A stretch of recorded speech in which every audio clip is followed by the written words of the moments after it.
विश्वामित्र वैदिक काल के विख्यात आर्षि थे। सभी ने उनका नाम सुना ही होगा।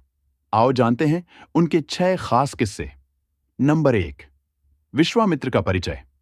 प्रजापति के पुत्र कुश, कुश के पुत्र कुशनाभ और कुशनाभ के पुत्र राजा गाधी थे। विश्वामित्र जी उन्हीं गाधी के पुत्र थे। च्यवन के वंशज आर्चीक ने कुशिक पुत्र गाधी की पुत्री से विवाह किया, जिससे जमदग्नि पैदा हुए। उनके पुत्र परशुराम हुए।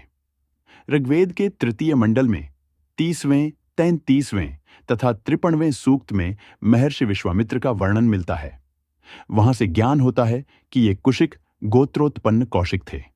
कहते हैं कि ये कौशिक लोग सारे संसार का रहस्य जानते थे। हालांकि खुद विश्वामित्र तो कश्यप वंशी थे, इसलिए कौशिक या कुशिक भी कश्यप वंशी हुए। कुशिक तो विश्वामित्र के दादा थे। कहते हैं कि कौशिक अर्षि कुरुक्षेत्र के निवासी थे। विश्वामित्र और अर्षि वशिष्ठ। विश्वामित्र के ही काल में अर्षि वशिष्ठ थे, जिसने उनकी अड़ी चलती रहती थी। अड़ी अर्थात प्रतिद्वंद्विता। अर्षि होने के पूर्व विश्वामित्र राजा थे और अर्षि वशिष्ठ से कामधेनु गाय को हड़पने के लिए उन्होंने युद्ध किया था, लेकिन वे हार गए। बाद में उन्होंने तपस्या करने अपनी शक्ति को बढ़ाया और फिर वशिष्ठ से हर मोर्चे पर मुकाबला किया। दाश राज्य के युद्ध में एक ओर जहां सुदास की ओर से सलाहकार अर्षि वशिष्ठ थे, तो दूसरी ओर संवरण के सलाहकार अर्षि विश्वामित्र थे। कहते हैं कि शुरू में विश्वामित्र सुदास के पुरोहित थे, पर बाद में सुदास ने विश्वामित्र को हटाकर वशिष्ठ को नियुक्त कर लिया था। बदला लेने की भावना से विश्वामित्र ने 10 राजाओं के एक कबीलाई संघ का गठन किया और फिर हुआ दश राज्य का युद्ध। इस युद्ध में इंद्र और वशिष्ठ की संयुक्त सेना के हाथों विश्वामित्र की सेना को पराजय का मुंह देखना पड़ा था।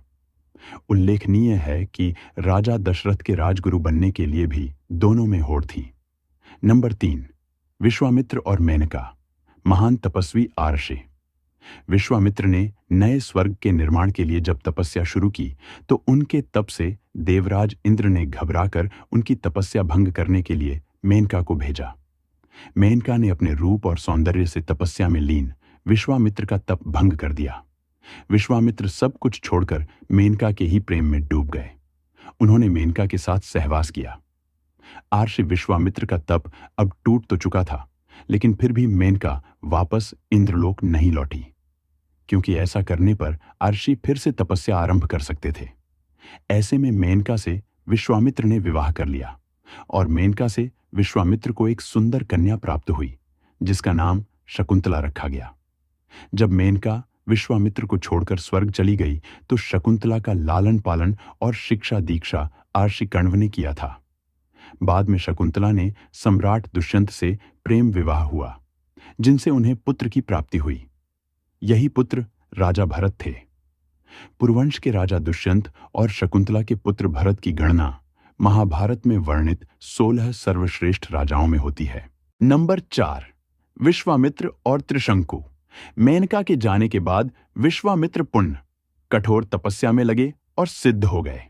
इक्ष्वाकु वंश के राजा त्रिशंकु एक बार सशरीर ही स्वर्ग जाने की इच्छा लेकर अपने गुरु आर्षि वशिष्ठ के पास गए, लेकिन वशिष्ठ के मना करने पर वे उनको भला बुरा कहने लगे।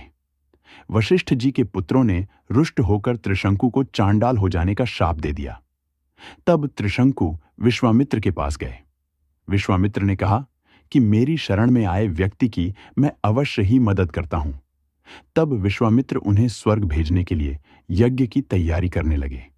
यज्ञ की समाप्ति पर विश्वामित्र ने सब देवताओं का नाम ले लेकर उनसे अपने यज्ञ भाग को ग्रहण करने के लिए आह्वान किया, किंतु कोई भी देवता अपना भाग लेने नहीं आया। इस पर क्रुद्ध होकर विश्वामित्र ने अर्घ्य हाथ में लेकर कहा कि हे त्रिशंकु, मैं तुझे अपनी तपस्या के बल से स्वर्ग भेजता हूं। इतना कहकर विश्वामित्र ने जल छिड़का और राजा त्रिशंकु शरीर सहित आकाश में चढ़ते हुए स्वर्ग जा पहुंचे। त्रिशंकु को स्वर्ग में आया देख इंद्र ने क्रोध से कहा कि रे मूर्ख, तुझे तेरे गुरु ने शाप दिया है, इसलिए तू स्वर्ग में रहने योग्य नहीं है। इंद्र के ऐसा कहते ही त्रिशंकु सिर के बल पृथ्वी पर गिरने लगे और विश्वामित्र से अपनी रक्षा की प्रार्थना करने लगे। विश्वामित्र ने उन्हें वहीं ठहरने का आदेश दिया और वे अधर में ही सिर के बल लटक गए। तब विश्वामित्र ने उसी स्थान पर अपनी तपस्या के बल से स्वर्ग की सृष्टि कर दी और नए तारे तथा दक्षिण दिशा में सप्तर्षि मंडल बना दिए। इसके बाद उन्होंने नए इंद्र की सृष्टि करने का विचार किया, जिससे इंद्र सहित सभी देवता भयभीत होकर विश्वामित्र से अनुनय विनय करने लगे। वे बोले कि हमने त्रिशंकु को केवल इसलिए लौटा दिया था कि वे गुरु के शाप के कारण स्वर्ग में नहीं रह सकते थे। इंद्र की बात सुनकर विश्वामित्र जी बोले कि ठीक है, और यह स्वर्ग मंडल हमेशा रहेगा और त्रिशंकु सदा इस नक्षत्र मंडल में अमर होकर राज्य करेगा। इस मंडल का कोई इंद्र नहीं होगा। इससे संतुष्ट होकर इंद्रादि देवता अपने अपने स्थानों को वापस चले गए। नंबर 5, विश्वामित्र की तोपस्थली। वैसे तो उनकी तपोस्थली और भी जगह है, लेकिन माना जाता है कि हरिद्वार में आज जहां शांति कुंज है, उसी स्थान पर विश्वामित्र ने घोर तपस्या करके इंद्र से रुष्ट होकर एक अलग ही स्वर्गलोक की रचना कर दी थी। रामायण काल में राम और लक्ष्मण के गुरु महर्षि विश्वामित्र का आश्रम बक्सर, बिहार में स्थित था। इस स्थान को गंगा सरयू संगम के निकट बताया गया है। विश्वामित्र के आश्रम को सिद्धाश्रम भी कहा जाता था। नंबर 6, गायत्री मंत्र की रचना। मान्यता अनुसार विश्वामित्र ने इस देश को आर्चा बनाने की विद्या दी और गायत्री मंत्र की रचना की, जो भारत के हृदय में और जिह्ना पर हजारों सालों से आज तक अनवरत निवास कर रहा है।